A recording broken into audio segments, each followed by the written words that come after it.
사도행전에 있는 말씀입니다. 사도행전 7장 51절부터 있는 말씀, 여기 있는 말씀을 우리 다 같이 한번 읽겠습니다. 다 같이 읽겠습니다. 시작.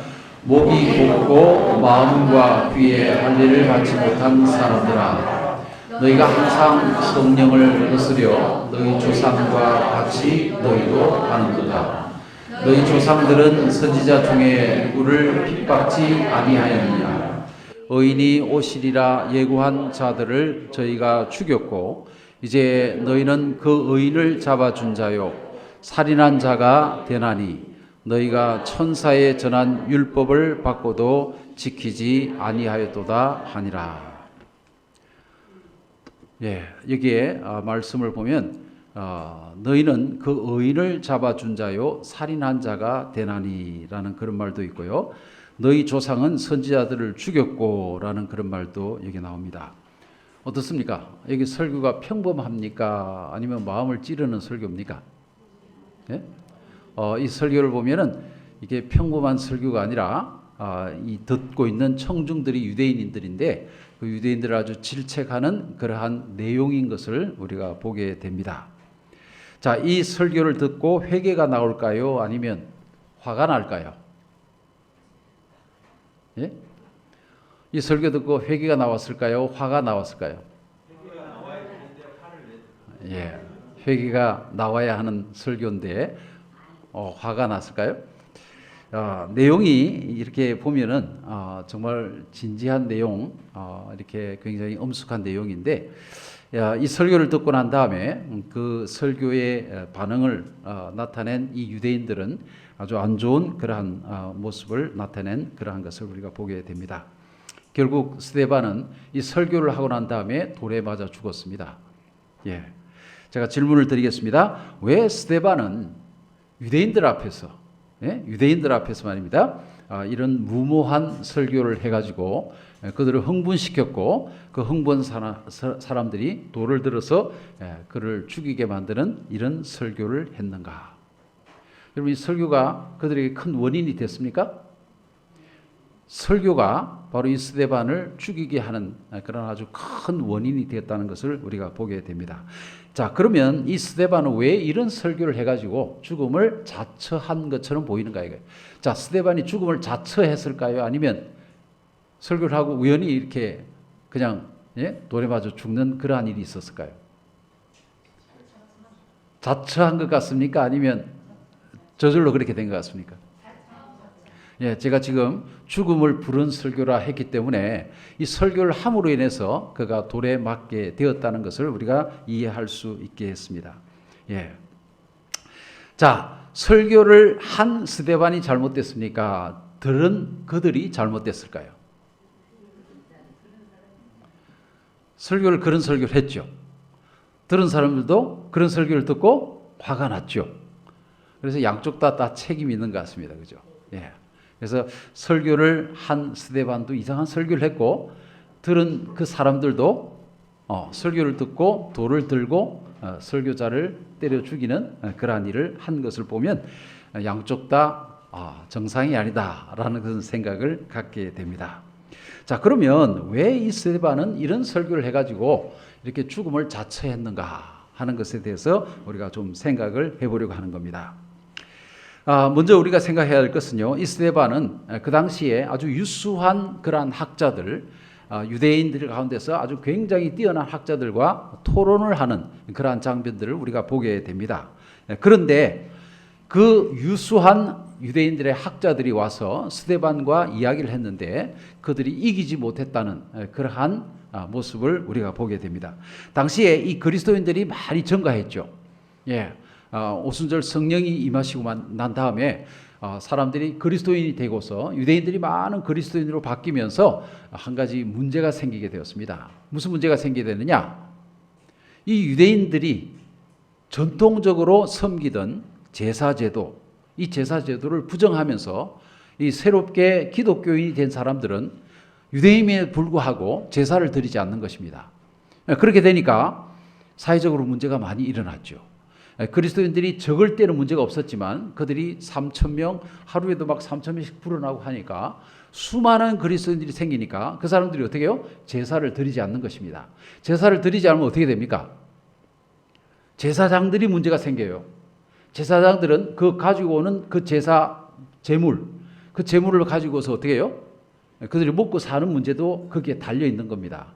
그런데 이 기독교인이 된 사람들이 제사를 안 드려요. 양을 안 가지고 옵니다. 그러니까 문제가 생긴 겁니다. 그래서 거기에 대한 토론이 생기게 됐어요.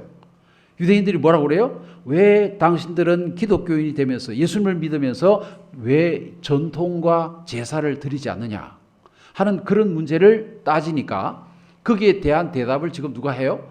스데반이 하게 된 것입니다. 여러분, 스데반이 이 말을 하게 되었을 때에 왜 그들이 제사를 드리지 않는가 하는 거기에 대해서 뭐라고 얘기했을까요? 여러분 성경에 보면 여기에 이 변론에서 이 스데반이 얼마나 지혜롭게 이야기를 했는지 그 지혜로운 말이 그 자신이 한 말이 아니라 성령께서 그에게 주신 말씀을 했다는 그런 말씀을 우리가 보게 됩니다. 자, 그래서 여기 성경 보니까 스데반은 이 대답을 어떻게 준비했는가 봤더니 그가 따로 준비하지 않았어요. 이게 살아남는 이들이라는 책을 보면 뭐라고 그러는가 하면 이게 사도행전 67장에도 나오고요. 누가복음 21장 14절에 너희는 변명할 것을 미리 연구하지 않기로 결심하라 라는 이 약속이 스데반에게 성취되었다라고 그렇게 얘기합니다. 예. 그러니까 우리가 어려움을 갑자기 당할 때요. 우리가 어떤 말을 해야 되잖아요. 그죠? 그런데 그게 어떤 말을 해야 될지 너희가 준비할 필요가 없다 이거예요. 왜? 성령께서 그때 우리에게 말을 주겠다는 겁니다. 근데 지금 스데반에게 그런 일이 일어났다는 거예요. 예? 스데반이 지금 유대인들과 변론을 하게 됐는데 갑자기 스데반에게 하나님의 성령께서 임하셔서 그에게 말할 거리를 주셨다는 겁니다. 그래서 이 스데반은 그 말을 듣고 어떻게 해요? 그 말, 성령의 인도하시는 그 말씀을 듣고서 이야기를 했더니 그 상대방들, 유대인들의 그 학자들과 이야기하는데도 전혀 밀리지 아니하고 거기에서 이기는 그러한 일이 있었다고 그렇게 얘기하는 겁니다. 예. 자, 그런데 그때 무슨 얘기를 했는가? 여러분, 제가 언제 한번 사고를 당한 적이 있었습니다. 차를 타고 가다가 사고를 만났는데 7주 동안 입원했었습니다. 병원에 7주 동안 입원했는데 제 옆에 누가 왔는가 하면 제 옆에 거기가 이제 교통사고 환자들이 입원하는 곳이거든요. 그분도 아마 교통사고를 당한 것 같아요. 총신대학의 학장님이 옆에 입원을 하신 거예요. 그래서 저하고 같이 옆에 이렇게 있는데 저는 그때 신학교 4학년이었습니다. 4학년이고요. 이제 4학년 올라가는 사람이고 이 사람은 총신대 학장입니다. 이제 우연히 이제 이야기를 하게 된 겁니다. 밤 10시가 돼가지고 이야기를 하는데 그분이 막 자기의 생애에 대해서 쭉 얘기를 하면서 자기의 생애 속에 얼마나 많은 기적을 경험했는지 거기에 대해서 쭉 얘기를 하는 겁니다. 그래서 그 기적 이야기를 많이 들었어요. 기적 얘기를 한참 하는데 정말 뭐 아주 기적이 많더라고요. 자기 제자 중에 한 사람은 40일 동안 산에 올라가서 금식을 했다고 그러면서 그런 얘기를 하면서 그런 이야기를 들으니까 제가 좀 은근히 이제 저도 좀 뭔가를 얘기를 해야 되는데 계속 듣고 있으니까 좀 피곤하더라고요. 그래서 제가 그때 무슨 얘기를 꺼냈는가 하면 안식일 문제를 꺼냈습니다. 여러분, 안식일 문제 꺼내면 신학교 4학년 학생하고 총신대 학장하고 이렇게 이야기를 하면 누가 이기겠습니까? 총신대 신학장인데요. 네? 누가 이기겠습니까? 저는 신학과 4학년 학생이고 그분은 총신대 신학과의 과장이십니다. 학장이십니다. 토론을 하기 시작했는데 한 30분 정도 토론하니까 설설설설 그분이 꼬리를 내리기 시작하는 겁니다. 그러더니 밤 12시가 됐는데 벌떡 일어나더니 화가 나가지고요. 벌떡 일어나더니 에이 나는 화장실 간다 이러면서 화장실 가시면서 토론이 끝나게 되었어요. 누가 이겼겠습니까? 신학생인 4학년이 이겼다는 겁니다. 왜 그랬을까요? 왜 이 안식일 문제에서는 이 신학교 다니는 학생이 이 총신대 학장을 이길 수가 있었을까요? 여러분, 저는 성경에 나타난 대로 성경에서 말하는 대로 안식일에 대한 거기에 대해서 쭉 이야기를 했을 뿐이고 그분은 뭐예요? 성경에 나타난 안식일을 자꾸 어떻게 해요? 바뀐 것을 자꾸 이야기하다 보니까 밀리게 된 겁니다. 예? 성경대로 이렇게 주장하고 나가니까 그분이 아무리 지식이 뛰어나도 그 성경을 당할 수 없는 그런 상황이어서 신학생한테 밀리는 그러한 일이 있었어요. 그래서 그분이 나중에 화를 벌컥 내면서 화장실 간다고 가버렸어요. 여러분 실제로 그렇습니다. 예, 우리 교회 교인들 가운데 집사님들 가운데 이 성경 잘 가르치는 분 있죠. 그런 분들도 일반 교회 목사님들하고 이야기하면은 안식일 문제만큼은 그들이 이야기를 못하는 것입니다. 예, 그것처럼 바로 이 스데반도 지금 뭘 하고 있습니까? 왜 제사를 너희가 드리지 아니하느냐? 그럴 때 이 스데반이 뭐라고 그래요? 제사가 왜 끝났는지에 대한 그 이야기를 하는 겁니다. 제사라는 것은 어떻게 시작됐는가 하는 것에부터 쭉 시작해가지고 이 제사는 바로 예수님께서 이 땅에 오셔서 우리를 대신해서 죽으실 것을 표상하는 것인데 그것이 예수님께서 오실 때까지 주어진 제사 제도고 그것이 예수님께서 오심으로 인해서 이제 더 이상 제사를 드릴 필요가 없게 되었습니다. 라는 그 이야기를 갖다가 성령을 통해서 그가 깨닫고 어떻게 해요? 그 이야기를 하는 겁니다, 지금. 예. 성경에 나타나는 말들이죠. 그런데 그때 유대인들은 뭐라고 그래요? 우리는 전통 말입니다. 제사. 이러면서 전통에 대해서 얘기를 하면서 제사 제도를 계속 유지해야 된다고 그렇게 얘기하는데 이 스데반은 성경에 나타난 대로 이제 제사 제도는 끝날 수밖에 없다라는 것을 이야기하면서 이것이 이렇게 끝나니 우리는 제사를 더 이상 드리지 않습니다. 라고 했을 때에 그때의 유대인 중에 아무리 유능한 학자라도 성경에 나타난 대로 말씀하니까 그들은 당할 수가 없는 것입니다. 예. 그래서 스데반이 그 토론에서 승리를 하게 된 것입니다. 예.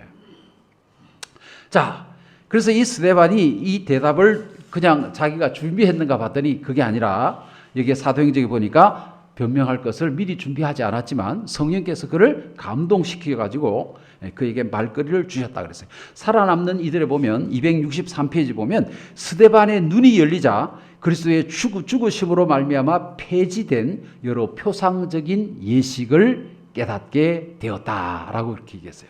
그러니까 이 스데반은 하나님이 주시는 그 영감을 통해서 어떻게 해요? 이 제사제도가 왜 끝나야 되는지 하는 것에 대해서 확실하게 이해를 하고 있었다고 그렇게 얘기를 하는 겁니다. 예. 자, 여러분 우리가 전통과 이 진리가 마주칠 때에 여러분 우리는 무엇을 따라야 할까요? 예? 진리가 있고 전통이 있습니다. 유대인들이 전통이 쭉 있는데 그 전통과 진리가 지금 어떻게 해요? 맞부딪혔어요, 지금. 예. 전통은 뭐라고 그래요? 제사를 드려야 된다고 얘기하고 진리는 뭐라고 그래요? 이제는 제사가 끝났다라고 얘기를 하는 겁니다. 예? 십자가로 인해서 제사가 끝났으니 이제는 제사를 더 이상 드릴 필요가 없습니다. 라는 것이 부딪혔을 때에 여러분 우리는 뭘 따라야 합니까? 진리를 따라야 하는 겁니다. 진리를. 예. 전통이라는 것은요. 어느 때까지는 그것이 진리가 될 수가 있어요. 그러나 그것이 끝날 때 성경이 말할 때 그것이 끝날 때는 어떻게 해요? 더 이상 진리가 아닌 것입니다. 예. 진리는 그 전통을 앞서는 것이죠. 그래서 우리는 항상 전통도 중요하지만은 그러나 진리가 더 앞서야 한다는 사실을 여러분 꼭 기억하시기 바랍니다. 예. 우리는 진리를 쫓아서 안식일을 지킵니다. 진리를 쫓아서 우리가 지금까지 왔습니다. 여러분 그걸 꼭 기억하시기 바랍니다. 많은 사람들은 전통을 쫓아서 지금도 교회를 다니는 그러한 분들도 있습니다. 예. 그러나 우리에게 중요한 것은 하나님의 진리고 진리가 전통과 마주칠 때는 우리는 항상 진리 편을 선택해야 된다 하는 것을 우리가 꼭 기억을 하시게 되기를 바랍니다. 자, 이 스데반이 말입니다. 토론하다가 이겼어요. 그랬더니 이 이스라엘 백성들이 유대인들이 말입니다. 화가 났어요. 그래서 어떻게 했는가 하면 그 당시에 가장 지식이 뛰어난 사울이라든가 여러 곳에 뛰어난 다시 말하면 율법 학자들을 초청을 하게 되었습니다. 그래서 스데반을 가두어 놓고 어떻게 해요? 멀리 있는 사울을 갖다가 오도록 그렇게 요청을 했죠. 그래서 사울이 말을 타고 아마 예루살렘으로 쫓아오게 된 것 같습니다. 근데 그것이 여러 날 걸렸죠. 그 당시에 교통이 그랬으니까 말입니다. 자, 그러는 가운데 이 붙잡혀 있던 이 스데반은 뭘 했을까요? 하나님 앞에 기도를 하게 된 겁니다. 자, 기도를 하는 가운데 여러분 이 나중에 이 스데반이 나왔을 때 보니까 모세의 얼굴처럼 그의 얼굴이 빛이 났다고 그랬어요. 빛이. 여러분 빛이 났다는 말은 뭡니까 이게? 자, 모세는 왜 얼굴에 빛이 났을까요? 하나님과 함께 40일 동안 산에 있었어요. 하나님과 함께 있으니까 어떻게 해요? 얼굴에 빛이 났다는 겁니다. 그 원리가 어떻게 된 겁니까? 왜 하나님과 함께 있으면 빛이 납니까? 왜 그래요? 왜 하나님과 함께 있으면 빛이 납니까? 여러분 쇠꼬챙이를 옛날에 저희들 연탄 뗐잖아요. 연탄 구멍에다가 연탄 집게를 갖다가 집어넣고 이렇게 왔다 갔다 하고 난 한참 있으면 어떻게 됩니까? 벌게 져가지고 집게가 어떻게 해요? 거기에서 막 빛이 납니다. 그것처럼 하나님과 함께 거기에서 여러 날 동안 함께 보내면은 그 하나님의 뜨거운 은혜와 사랑이 어떻게 해요? 이 사람에게 전가돼 가지고 이 사람의 얼굴이 빛이 나는 그러한 현상이 일어난다는 겁니다. 예. 맞습니까? 지금 모세는 시내산에 올라갔을 때 하나님과 대면하여 본 것입니다. 그래서 그 하나님의 그 뜨거운 사랑이 그의 전가가 돼 가지고요. 그 얼굴에 빛이 나게 된 거죠. 그러면 스데반은 왜 얼굴에 빛이 났을까요? 스데반은요. 여러분 여기 성경에 보니까 여기 살아남는 이들을 보니까 모세의 빛과 스데반의 얼굴에 나타났던 빛이 같은 것이었다 그랬어요. 자, 그러면 스데반의 얼굴의 빛은 어떻게 해서 났을까요? 그가 지금 사울이 오는 동안에요. 그가 감옥에 있었는데 그 감옥에 있는 동안에 계속해서 누구와 연결했다고요? 하나님과 교통하면서 하나님과 교통하는 시간을 가졌다는 겁니다. 자, 그런데 그 교통하는 시간 동안에 하나님께서는 그에게 뭐라고 얘기했을까요? 좀 그런 걸 좀 상상해 보셨습니까? 하나님께서는 이 스데반과 교통하면서 뭘 이야기했을까요? 이게 아주 중요한 것이 있는데 여러분 이 스데반이 하나님과 교통하면서 이런 하나님의 말씀을 듣는 것입니다. 자, 사도행전에 보니까 이렇게 얘기했습니다. 사도행전 68페이지 보니까 재판관들과 마주 섰을 때에 그의 얼굴에는 거룩한 빛이 비추었고 살아남는 이들 299페이지는요. 재판장과 대면하여 선 스데반의 얼굴에는 거룩한 빛이 비추고 있었다. 라고 하면서 그가 분명히 하나님과 동행하며 하나님과 대화한 그런 장면을 우리가 생각해 볼 수 있게 되었습니다. 자, 그런데 이제 이 스데반이 하나님과 교통하면서 무슨 대화를 했을까 하는 것에 대해서 여기에 살아남는 이들 299페이지에는 이렇게 얘기합니다. 사울은 스데반이 다른 민족에게 복음을 전파하시는 하나님의 목적을 완전히 이해한 사람으로 인정하였다 그랬어요. 자, 이게 무슨 말입니까? 스데반이 지금 하나님과 대면을 해가지고 이야기를 들었는데 무슨 얘기를 들은가 하면 스데반이 다른 민족 이방인에게 복음을 전파하시는 하나님의 그 뜻, 목적 그것을 완전히 이해하고 있었다는 겁니다. 그러니까 하나님과 대화를 하면서 뭘 들었어요? 이 이야기는 무슨 말인가 하면 다시 좀 더 힌트를 드립니다. 263페이지는 스데반의 눈이 열리자 그리스도의 죽으심으로 말미암아 폐지된 여러 표상적 예식의 목적을 깨닫게 되었다 그랬어요. 여러분 보세요. 지금 이 스데반이 하나님과 대면하면서 배운 것이 뭔가 하면 성령께서 그에게 뭘 깨우쳐 주셨어요? 처음에는 뭘 깨닫게 해주셨어요? 전통이 왜 깨어져야 되는지, 제사가 왜 중단되어야 하는지 그걸 가르쳐 주셨는데 지금은 또 뭘 가르쳐 주세요? 70일이라는 이야기를 해 주시는 겁니다, 지금. 자, 이 70일이라는 게 뭘까요? 여러분, 성경에 보면 2300주야에 대한 기간이 나오죠? 1260년에 대한 기간이 나옵니다. 그 다음에 또 뭐가 나와요? 70주에 대한 기간이 나와요. 70주에 대한 기간은 뭘까요? 여러분 하나님의 성경에 보면 뭐예요? 다니엘서 8장 9장에 보면 이 70주에 대한 해석이 나오는데 70주는 뭐예요? 이스라엘 백성들을 위하여 떼어놓은 기간을 우리는 70주라고 그렇게 합니다. 그래서 2300주야의 기간 동안에 제일 앞에 예루살렘의 중건령이 나면서부터 그때부터 70주간은 누구를 위해서 주어졌어요? 이스라엘 백성을 위해서 떼어놓은 기간이라고 얘기하는 겁니다. 70주는 며칠입니까? 77에 49회가 490일. 490일은 1일은 1년이라는 법칙에 따라서 490년. 자, 이걸 그림을 잠깐 보면서 얘기를 합시다. 자, 여기 이제 70주가 나오는데, 2300 주야 기간 동안에 그 중에 71회를 이스라엘을 위한 기간으로 떼어놨습니다. 자, 근데 이스라엘을 위한 기간 중에 뭐 7일에, 그 다음에 62일에, 그 다음에 마지막 1주, 이래가지고 이게 구별을 하는데 말입니다. 이것이 시작하는 해는 주전 457년부터 시작해가지고 쭉 나갑니다. 그래서 490년을 따져보니까 AD 34년이 이스라엘 백성들을 위한 기간이 끝나는 기간입니다. 자, 그런데 지금 스데반과 하나님과의 대화하는 그때가 언제예요? 그때가 바로 34년이었습니다. 지금 스데반하고 하나님하고 대면하여 이야기하고 있고, 지금 감옥 속에서 이야기하는 그때가 언제예요? AD 34년이고 그 해에 누가 죽어야 됩니까? 스데반이 죽어야 돼요. 스데반이. 그래야 복음이 어떻게 돼요? 이방인에게 전거되잖아요. 이건 하나님께서 주신 예언 가운데 주어진 말씀입니다. 예? 이스라엘 백성을 위하여 내가 떼어놓은 기간이 490년인데 그 뒤에 490년이 끝날 때 무슨 일이 일어나야 돼요? 스데반이 순교해야 되고, 그 순교함으로 인해서 핍박이 일어나게 되고, 핍박으로 인해서 이스라엘에 있던 하나님을 믿는 기독교인들이 사방으로 흩어지면서 이방인에게 복음이 들어가는 그런 일이 일어나는 겁니다. 자, 그런데 이 사실에 대해서 70일에 대한 이 예언을 이 스데반이 정확하게 알고 있었다는 겁니다. 언제 알았을까요?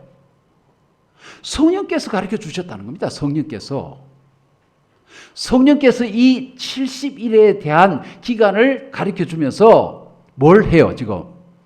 스데반에게 지금 이야기하면서 하나의 이야기를 하는데, 여러분 마지막 날이 뭐예요? 34년이 끝날 때 뭐가 일어났다고요?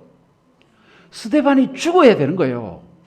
지금 하나님의 성령께서 스데반에게 뭘 하는가 하면, 야, 이 70일에가 이렇게 해서 끝나는데, 이 끝나는 해가 올해다. 34년이다. 그래서 너가 이번에 죽어야만 이 예언이 이렇게 이루어진다라고 얘기를 하는 겁니다, 지금. 스데반에게 뭘 지금 얘기하는 겁니까? 너 나를 위해서 순교해 줄 수 있겠느냐? 라고 지금 얘기하고 있는 겁니다. 예? 하나님과 대면하여 그의 얼굴에 빛이 나다는 것은 하나님과 대면해서 뭘 했습니까? 지금 이야기를 나누었다는 건데, 그 이야기에서 뭐가 나왔어요? 70일에 대한 이야기가 나왔고, 그 70일의 마지막은 스데반이 죽어야 되는데 그 죽음에 대해서 지금 얘기해 주는 겁니다. 너가 지금 이번에 너가 죽어야 되는데 나를 위해서 죽어줄 수 있겠느냐? 이해가십니까? 네. 그래서 스데반은 지금 하나님과 대면하여 그 이야기 가운데 하나님께서 70일가 끝나는데 너 이번에 너 죽어야 되는데 괜찮겠냐라고 지금 얘기하시고 있는 겁니다. 여러분, 근데 우리가 잘 아는 대로요, 이삭이 아브라함 아버지를 따라서 모리아 산으로 갔죠. 그때 산에 올라가면서 뭐라 그래요? 질문을 합니다. 이삭이, 아버지, 이 산에 올라가서 제사 드릴 나무도 있고 불도 있는데 재물이 없네요. 그때 아브라함이 뭐라고 그럽니까? 하나님께서 재물을 준비하실 것이다 그래요.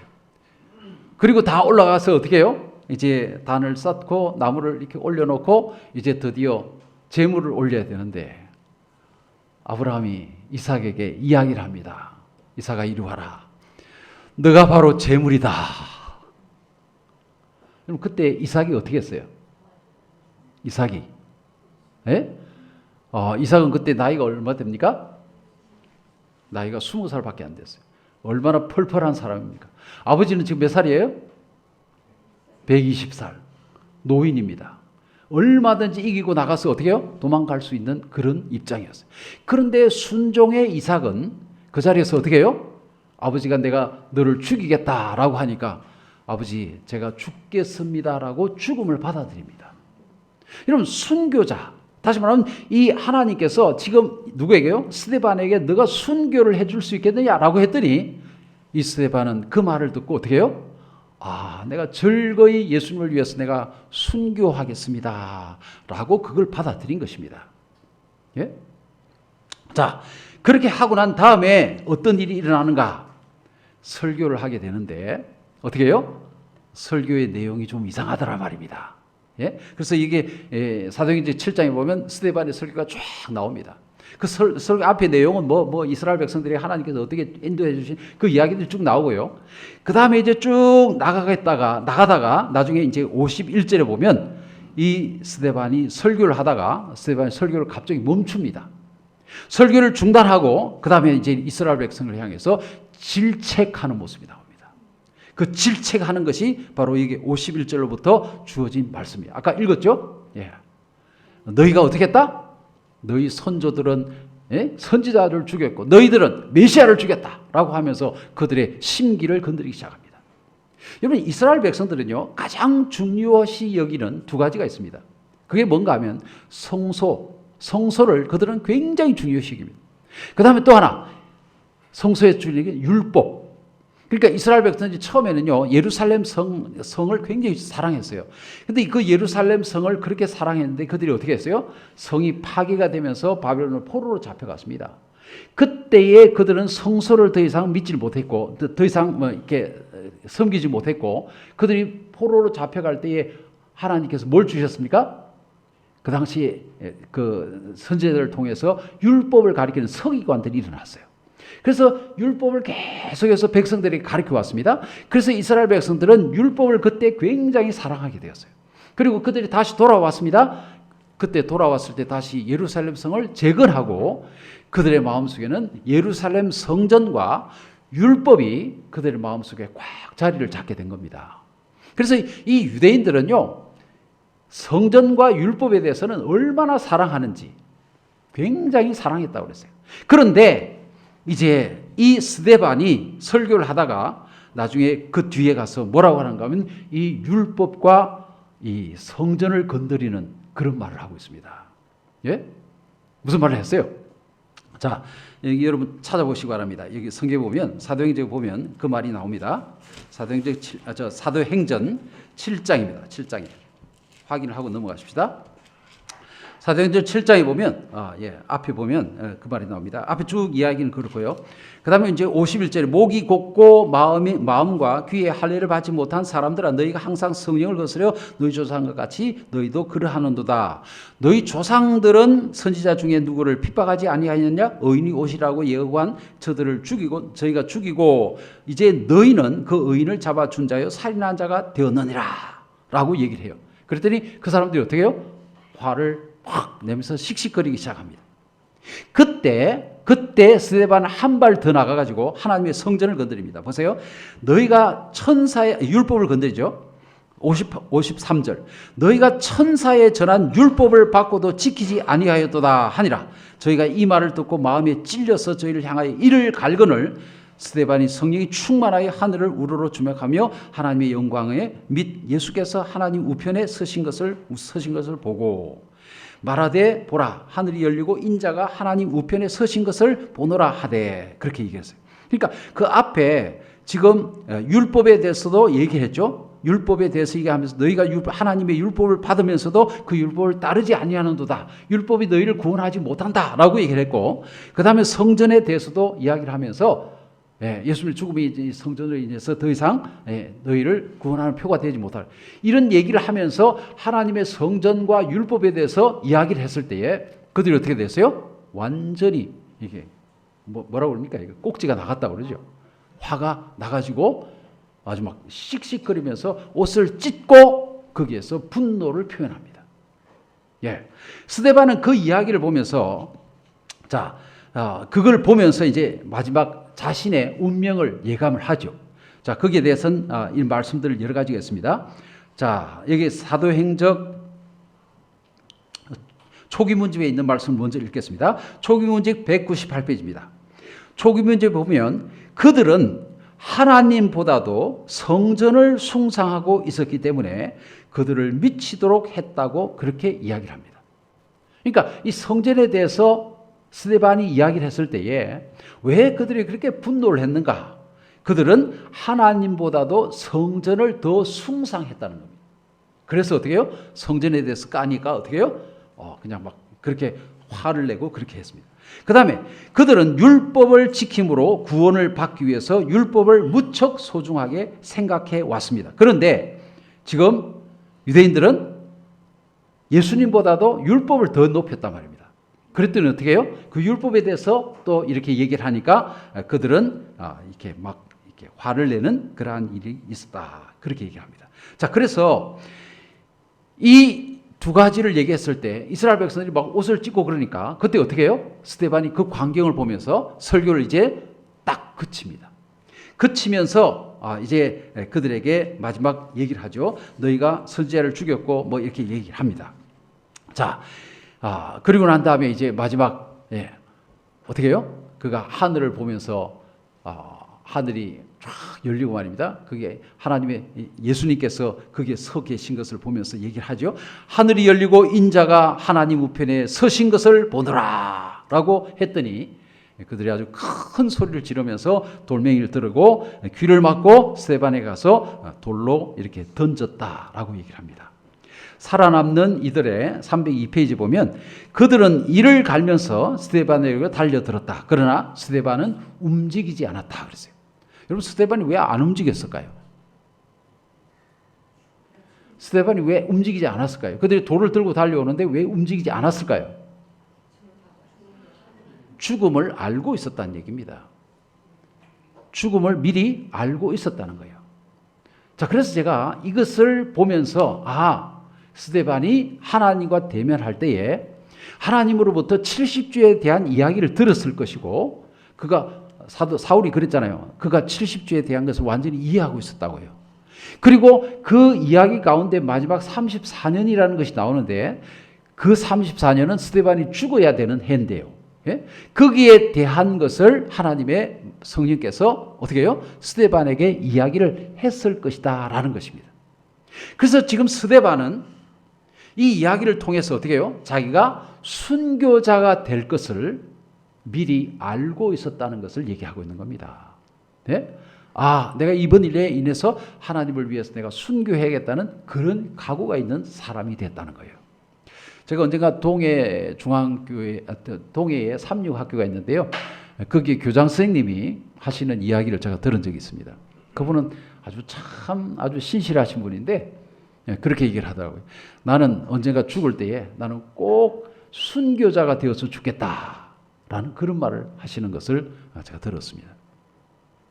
그분 누군지 제가 이름은 대지 않겠습니다만 여러분 우리는 순교자라는 그 소리를 들을 때에 어떻게 돌에 맞아 죽든지 말입니다. 뭐 이렇게 화형을 당해 죽든지 순교당하는 것이 그 어떤 것인가라고 이렇게 생각을 해봅니다. 제가 유럽에 가봤을 때 순교 당한 사람들의 그 모습이 그게 쫙 그려져 있죠. 카타콤에서 죽은 사람들도 있고 화형장 거기에 그 원형 극장에서 죽은 사람들이 있다는 소식을 듣고 거기에 이렇게 가보았습니다. 수많은 사람들이 예수님을 위해서 순교를 했어요. 여러분 순교하는 게 쉽습니까? 어렵습니까? 어렵죠, 그죠? 그럼에도 불구하고 순교하는 것이 그 순교자들에게는요. 내가 예수님을 위해서 순교한다니 하면서 굉장히 정말 최고의 그러한 영예로 생각하고 그렇게 순교의 길을 간다는 것입니다. 여러분 우리 신앙이 말입니다. 나도 순교자가 되었으면 좋겠다는 그런 신앙.